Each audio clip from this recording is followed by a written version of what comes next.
kan soi fu angem chu ka khelowa kan thil ti ko nga hian amero chu kan in nga na lungphum le kan thutuk na siam na ta na kan kalphung pakhatani ti roi chu voindia kan soi ma saduni chumia in ngat kan nia wang chuan kan ngai tu na tam takhi azar a branch kha omponi se a root a main root a ero chu voinia hian han soi ka duwa chuti langan khovel ka ena khovel pum khat nak ti mela globalization kan tia chu nga tang chuan han thiri la mana teng globalization kan tia khovel in pum khat na zel turin kan kala amer chu voinia chuan a trend na ron in thak le ta continentalin nge kan lu dona regionalism in nge kan lu don ti zong hian kan kal ta seta Europe and enila Muslim ho yan ti buai em European Union po khoi tran toa mania ka biak pakhat chuan Poland le Hungary hian an lo la du lo em maya Poland po kha European Union a refugee la du lo ni chuan kan hremang cheu an tia chuta ka biak pa chuan Poland hi min hremani chuan European Union atanga kan constitution a ramtin khon veto kan neya Hungary hian a veto don tho aron tia hemi rampani te an latang em ani Christian na hian chutiang angai tua chuanin Muslim lo lian zel atang hian ngai tua na kan siama nam anga kan inven na tu le kan dam kho chhuwa na tu hi tu na tang kan ngai tua lok angai ani a lok ne mo a thang that ne mo ringot kan zon na hun to lo chu ka ngai tua na chuan congress te po enge ni kan ni Indian National Congress kan nia a bu chuak tu po Christian pachalani voinia hian kan church history en ro secularism te aral muan na nuaya kan oma wangin enga kan ngai ro pui lovem ni secularism ro pui zia hi tu na hian aron lang tran ti hi kan muem India Christian te ruai tu ro pui takin constitution na secularism tel tur hian ma an lo langar ngara kan charge father ten ti chuan 42nd amendment nin ka khia khumsang kha jakwa somsari paruka congress sarkar chuan India constitution a secularism hi ada lut ta ni chu congress sarkarin ada lut ta ni chu ti chuan pu Gandhi te India ram hi pangpar huan anga nia mani namtin hi mani je par moi ang theu yani par chuak ang utia India ram independent na tan poa bultana malangar ngar tu te khan constitution chu than ti tlang Dr. Ambedkar te ran ron langta tuna hian India ram secularism chu anging tran ti kan CIMT hi sei dua kan ngai tua ngaim anging tran ani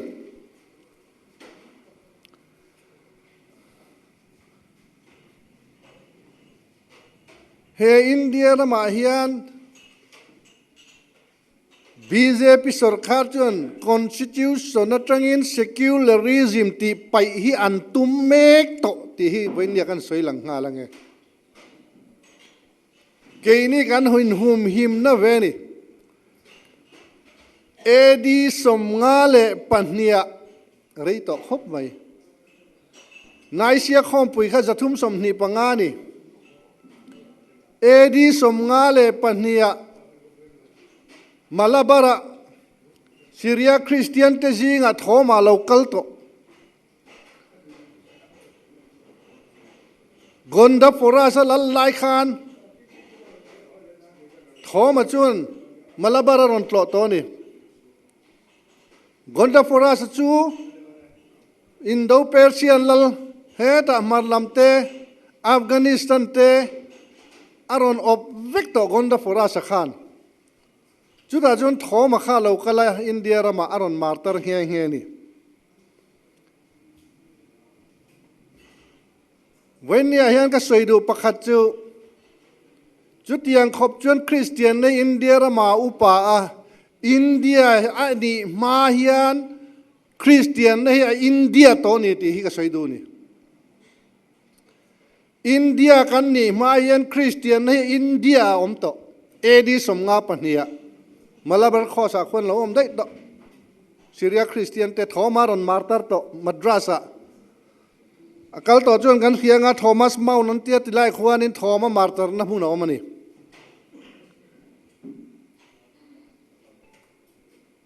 chutiang anga India ramakan oma India Christian ten constitution a secularism belveniro setelveniro setian lo fight ngat hi tuna hian pai duna omani ti hi kan soiduni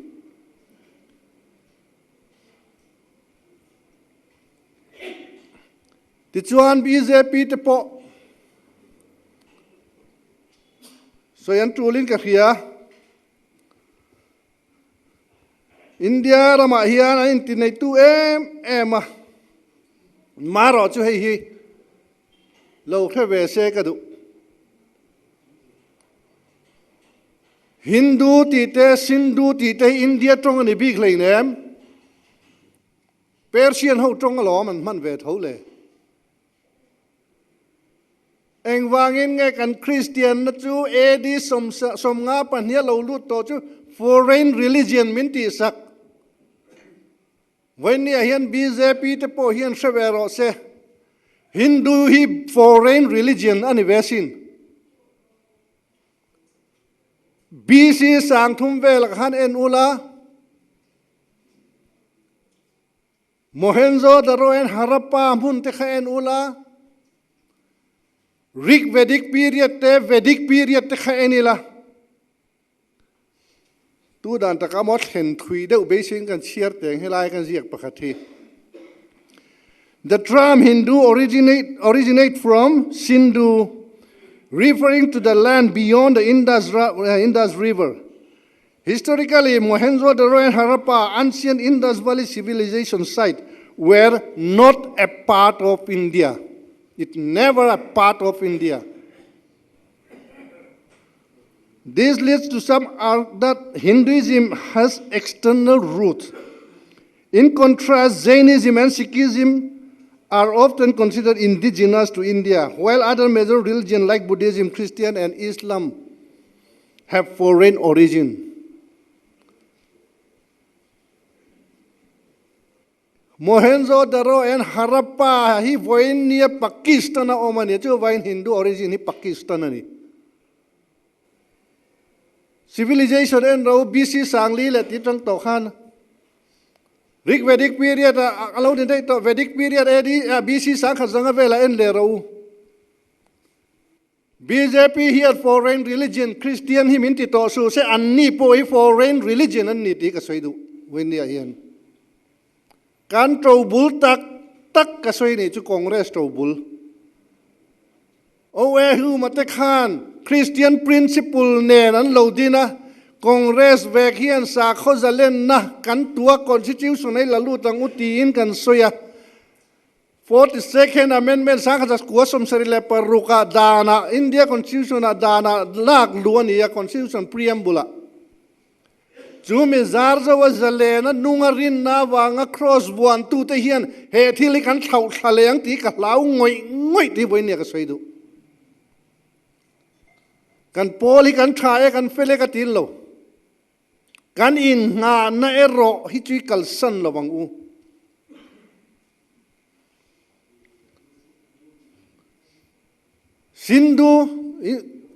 Hindu ti te chu enge omzia land beyond the river Indus Valley pia lam ram ti na mai chau khani Persian lal ram kha kan soi to ha gonda fora se te lal ram te kha he ta Afghanistan atang te India la marlam Pakistan te marlam India te ni chung kara in Hindu kan ti le Sindhu kan ti te kha Persian tong ala ni chu one foreign religion hi hin BJP hian min ti le to ngai su se let the world should know khovel hian khero se kan Christian leaders te Pandit Ramabai te KT Paul te Joseph Kaka Baptista te Rajkumari Amrikur te Bishop V.S. Azalai te J.K. Kumarappa te Dr. Idas Tudar te Reverend Lal Behari te William Carey te Graham Steiner te Anti in India Chabda Turian and Christian te here talk not a sin when ni akan constitution na tanga secularism paya India ram Hindutwa mga Hindu culture le Hindu practice mga minuntir tungtu te yan Hmanni party Jubilee po long lovin Sanghi somli le pasaria India independence centenary hatan RSS te nena India culture Hindu nunzia min mantira lom turian sanghi somli pasarian lo clear log le dai to ho ke ni pai clear log na la ma hian kal thui teng u kan nam te po hian thili clear log teng u kan jet te tu pakhat thu soi hi chu ka khereng thina dikhi chu ka ti ang renga vai pakhatin engtin nge tribal ho te chu thilin clear thui thayang khua in hoi don chu watlang ina lia zil che u lo mate a dikhi ka ti ang reng khopa jaipur rota kan zuzina kan an tlan tak dak mai chu vai driver kha chuan kho kong hi a muzui ral thak reng me mizo driver ra chu ti hian ram vut be ban lam khat thir man to lo nature hian namzia hian omzia nei ne nga ti ka ngai tua phani India ra mapon enila tribal ho confuse toy tlang puyani kan khot hir toy chu kan jet te tu pakhat chu na soya vairam chau ak te chun thok del vairam lui te chun luang del Mizoram lui te chun luang rok kan sawa te pe thok vot bi kan yatia nature hian kan zia hi lo khoi na sa e mani chumi ka soi na chan chu ho chu ngatang chuan chuakin thui zo khi thlir teng u he ram he nam he sa khotan hian thui zo ki thirang u ti voin ya ka soi du ni vai plane ho te chuan e thilan thlir thui le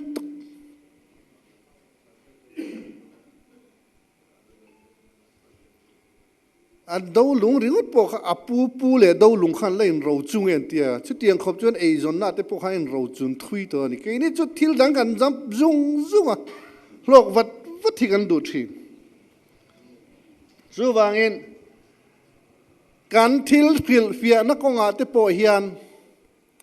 kan nam zemil le kan pom dan mi la thil kan soi fia lu te poi thathin chu BJP ho hian min ron minan tum ngat ta fiam thuin wang chia te poi ti lu tuk lo te u helai hi chu ti khati ni te hin ron ti leng reng dil lama enge mon lung ke rom te po kha man lain buddhist hindu lo am to ni te min ti sak le ngai promote lu tuk lo te u te kati zau ani chu wangin kan thil lui tang te po hian ngai tuila eng wangin nge Manipur khamana Hinduan luti chuan an missionary pakhat khan integrated interpretation antia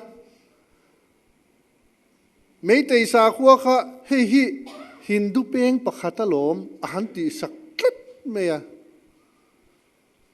cái này ngày po hi Christian po hi Hindu pe khata lo min ti sak sila kan buai de unnoi me om mangyo ka tiani khat yang te chu tu nên ri nang te chu Hindu a ling fe ka lom avatar te po om ve ve ka lom min ti se kan buai angem thi na le tho le na chu tiang ang sil fia na khovela chuan kan lut to a kan in soi mam sia ka kan in soi pial sia ka ke ni chi na ka soi kha congress le sul nu le Gandhi le sul nu te no re vek tu min tu na ma an la an du tuin thilam sil fia to ni na thuram got se po kha RSS ani lo an ti le to Gandhi that tu kha mani le khabu ka le lom na thuram got se khar SS ani lo ti kharon jiak le dai to mi pui thin lung han ti dam te min pom tir set thi an tum ani ti hi voi ne kan soi duwa sang ni som li le pasaria India independence kum zalom na tura hian Hindu tua ti meng Hindu ni phung le nun phunga India ram nun tir hi antum ngar ti hi kan soi du ni chuti lai kan jir tura ka du pakhat chu in lo mu ve thawang BJP hruai tu te hian hruai tu chu an thak am mai ra chu hin thak ve ngai lo an ideology le an philosophy hian thak ve ngai lo renga an ho tu te khan kha philosophy kha in thak po ni se ti an tum ngar chu nge development le Hindu tua hi ni an tum ngat mai ni chu Gandari an mo Amit Shah ni mo midang po president ro se prime minister po ni ro se ani na tak chuan Advani te pon extreme an extreme awagin prime minister a chuan Vajpayee omang tiang deuh te om a extreme better a prime minister chuan BJP khan soi chiat na hlo nem lutukang tiang lau ve hin an BJP kha an veng ani mai lo an Hindu promotion om thei tur kha ti ming chiat ani palang tiang lau ngoya Advani te kha ro pui ka ti le ling asin khati khopar siat na leader neya a oma Hinda Bihar tan tlanga lalu tenan lo man rap khatiang khopa BJP ron tun nun lai khan Vajpayee prime minister de amain mu chu ni ka soidu alal chak na chu sang ve mai thei maro chu a Hindu tua atu thei lo na dal tu tan ama po kha in phal lo nia mole chuti khop chuan an philosophy khan buai pu chuti khop chuan an bangaya an mani po siran kal du ni an in set aside a siran lo om du chung te chu an mani tang kan jira hun min bei don ti hi kan soilok du ni min bei na tur chi dang hi om tu na po union budget a engen da Mizoram man tur chi hian Buddhist circuit an ron ti le to Buddhist circuit ani chon tu tengan ron vur don chiang reng western bel lama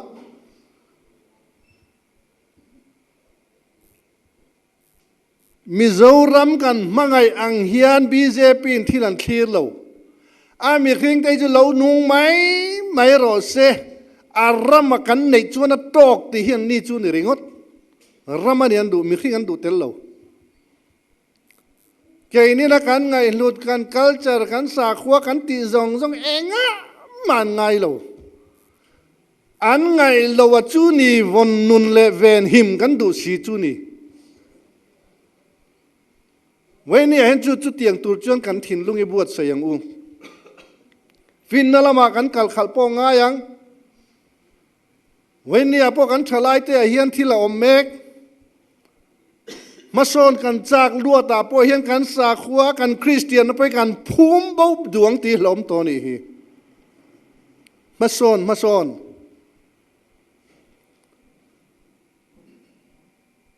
เทียมตะเกินกันสอยกัน Assembly House Forest FCAA Forest Conservation Act กันสอย Amendment กัน House จวนpassเองขตาขานอินเจียกเซนต์ลินอดูอังโซงมาโซนนารอนกัลปุยเทนตัวระได้เรกากุตทักเทนานี่เองข้ากัน Chief Minister เต็นเทียมแต่ก็อันสวยดุรเคร์เล่ทิลทุลลวชินอันpassค่ะอาจารย์อินเทรดูเอ็มข้ามีpassมาคันเรลคู่เราลุดเทยทูเนี่ยหมดเลยมากันโซนเทยทูเองวางเงี้ยได้ในการเล่าลวกกุดันนนทากเทนตูดจ้วกันเล่าเป็กเตลเคร์ไลฮีสวยเฟียเชกระดูครบบก FCAA pass มาอินเฮตะรบปุยเชียบละมาจังโซลำปันตูดของอันดวงเฟลเวก FCAA pass ลวินเรลของอรอนลูตาไซรังอเรลอรอนดิงโตนี่นั่นแหละซุ่มเล่ไปกันดูลัวตาเฮียนเฮรัมเฮน้ำเฮสาคุยกันฝรั่งตีเรามาสินวันนี้กันพัลซาวฮีอัฐายมไงตัวงู Liberal Society อันดินาคงเบลเยียมหัวนมอันไลน์ฉันช่วงโจโดนเนเธอร์แลนด์วันนี้ไอร์แลนด์เขาเตนบวยโตอังกฤษเขาเตนบวยโตอันเทียงเจ้าลุตุกะมุสลิมอันละลุดเนมลุตุกะวันนี้จวนจุดตั้งจวนอันช่วงเลยโจโดเนมที่เส้นเองจัดเงี้ยลวงเหลียงตีฮิโคเวลเลียงทีร์เมกันนี่จีนักการใช้ตัวโปแลนด์เตฮังการีเตอันละเวดูละวักเชมันตุ้มงตาrefugee อินดูเราวันเตียโปแลนด์นี่ติงเอติ refugee กันดูเราวันนี้เรากันละอุกเรน refugee มักตะด้วยนี่จวงกันละโตมุสลิม refugee กันดูเราว่าล้อมันติไม่นี่เฮเราช่างเรียนตัวเราเตหิไงตัวละเขาเวลฮีดังอูเฮรัมฮีเวนังไงตัวเรียจะตัวน่ะฮินดู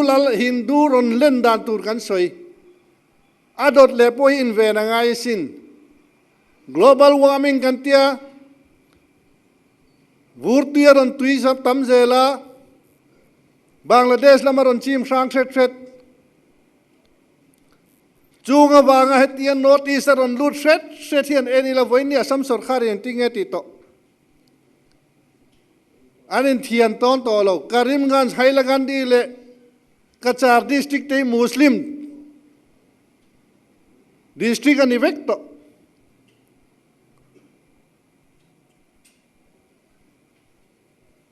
อันรอนตามาจุลายอาจจะเองติกาเง่กัดหลีโลกนับปะขตาจวนจุงดิสตริกปทุมตะจวนมัลกาเมทียนินมุสลิมสเตทเปียงเงียมอิวตีเทียเปียงเงียมเปียงโดนก็ติเราเปียงเงียม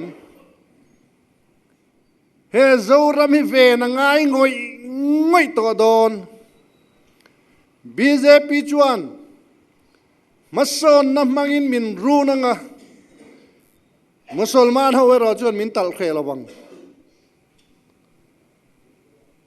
integration ที่เฮียตอกอมเวียวันนี้ดามรัลชักเขาไป integrate ที่เราปุยนักเคลวยุโรปเอ็นเรา